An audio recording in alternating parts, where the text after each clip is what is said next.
Hello दोस्तों, कैसे हैं आप। फिर से हम आ गए हैं एक नए वीडियो में, एक नया रिएक्शन लेकर के। तो आज का वीडियो हम देखते हैं कि रतन टाटा जी और मिस्टर मुकेश अंबानी जी के मतलब पैसों में कितना डिफरेंस है, कौन किस तरह से अपनी जो इनकम है, जो अपनी कंपनी है, उसको बढ़ा रहा है। तो आइए इस छोटे से वीडियो में हम देखते हैं और रिएक्ट करते हैं कि किस में कितना ज़्यादा पावर है। तो स्टार्ट करते हैं वीडियो। स्टार्ट करते हैं, आप भी देखिएगा हमारे साथ और एंजॉय करिएगा। मुकेश अंबानी और रतन टाटा। दोस्तों, ये नाम सुनते ही दिमाग में नोटों की गड्डियां और आलीशान रहन सहन तो आ ही जाता होगा, क्योंकि आखिर ये लोग देश के सबसे अमीर लोगों की फहरिस्त में शुमार हैं। किसी ने टेलीकॉम जगत से लेकर पेट्रोलियम तक अपने पैर पसारे हुए हैं, तो कोई देश भर में लोहे, नमक और ऑटोमोबाइल के लिए सबसे ज्यादा जरूरी है। इन दोनों इंसानों के बीच व्यापार की प्रतिद्वंदिता देखने को तो मिलती ही रहती है, लेकिन आज हम बात करने जा रहे हैं मुकेश अंबानी और रतन टाटा के रहन सहन के बारे में कि आखिर कितनी आलीशान जिंदगी है इनकी और आखिर इस रेस में कौन आगे है और कौन पीछे।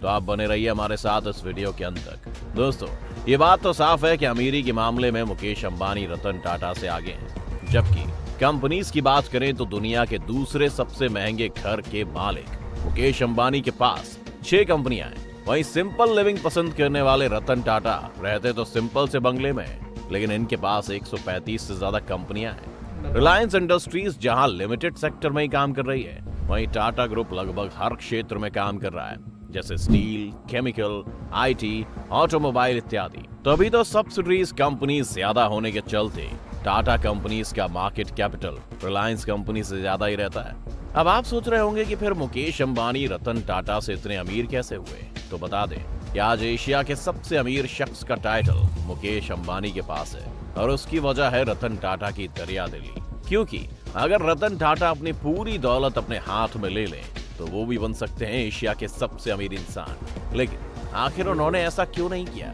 चलिए जानते हैं इसके बारे में। तो बता दें कि मुकेश अंबानी रिलायंस में 48% शेयर के मालिक हैं।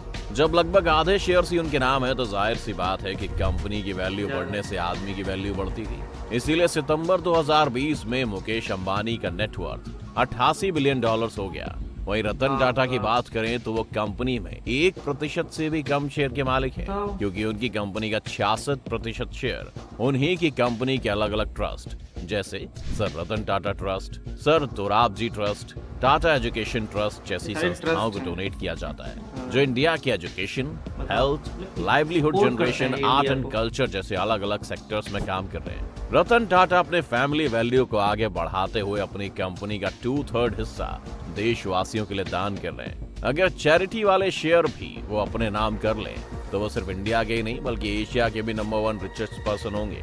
दूसरा बड़ा कारण है जैसे खर्चे वैसे चर्चे।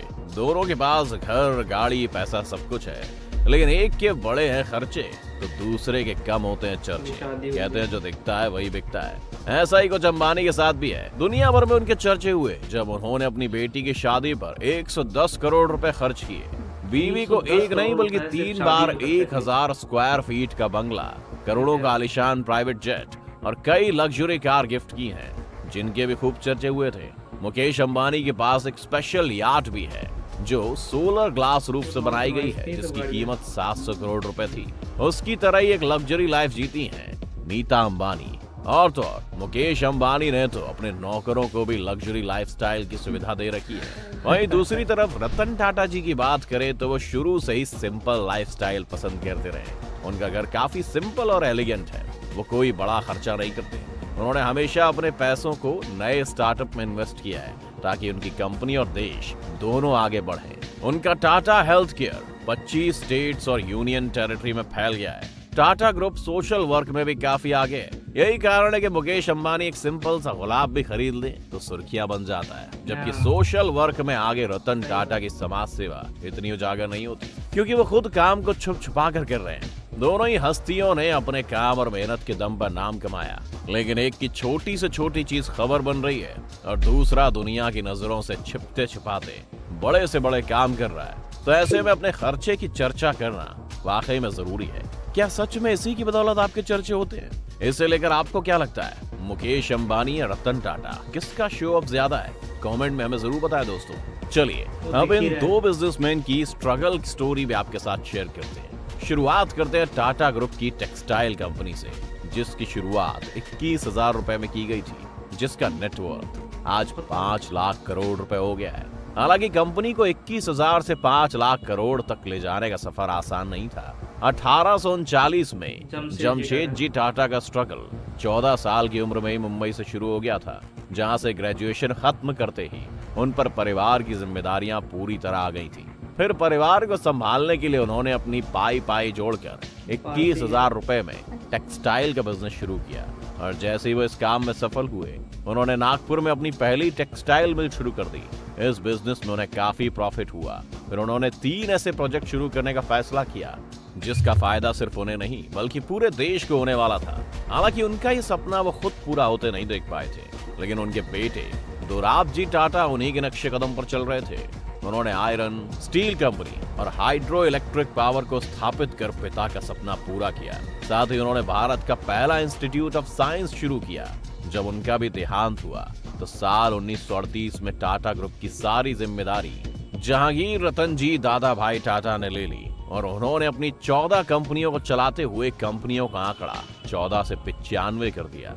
इतना ही नहीं, JRD टाटा ने इंडिया की पहली एयरलाइंस टाटा एयरलाइंस की भी शुरुआत की, जिसे सरकार ने जब अपने अंडर किया तो उसे एयर इंडिया का नाम दिया था। इन सब 3 पीढ़ियों के काम को आगे बढ़ाने की जिम्मेदारी मिली रतन नवल टाटा को, जिन्होंने बखूबी अपने विरासती बिजनेस को ग्लोबली फेमस किया।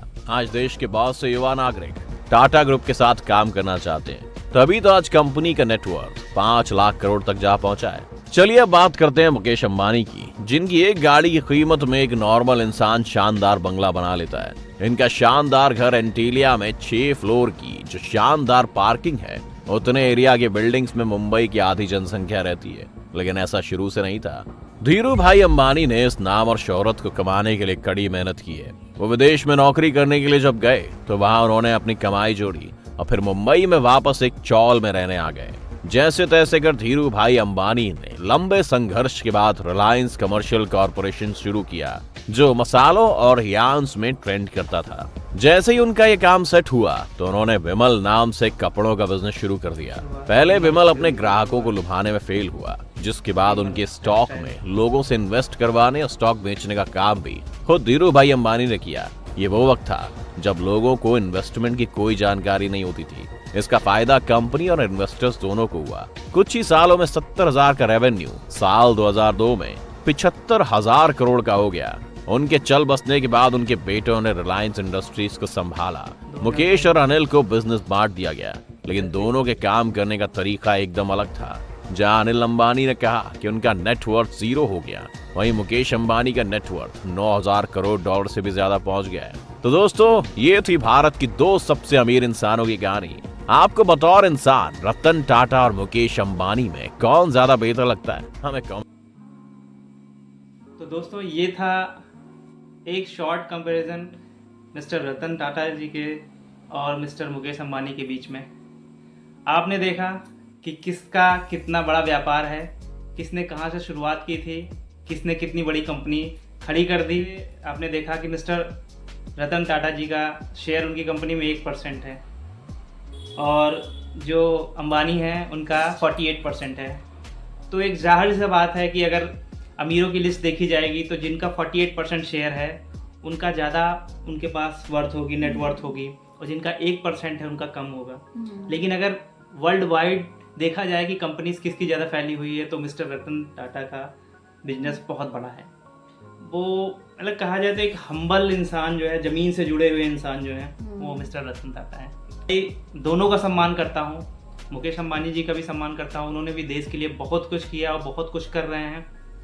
कितने परिवार, कितने घर उनकी वजह से चल रहे हैं, और मिस्टर रतन टाटा उनकी वजह से भी कितने परिवार चल रहे हैं और भविष्य में चलते रहेंगे। उन्होंने एक ऐसा भारत खड़ा कर दिया है, इन दोनों ने मिलकर एक ऐसा भारत खड़ा कर दिया है, एक ऐसी नींव मजबूत कर दी है कि इस नींव पे एक विकसित भारत जरूर बनेगा।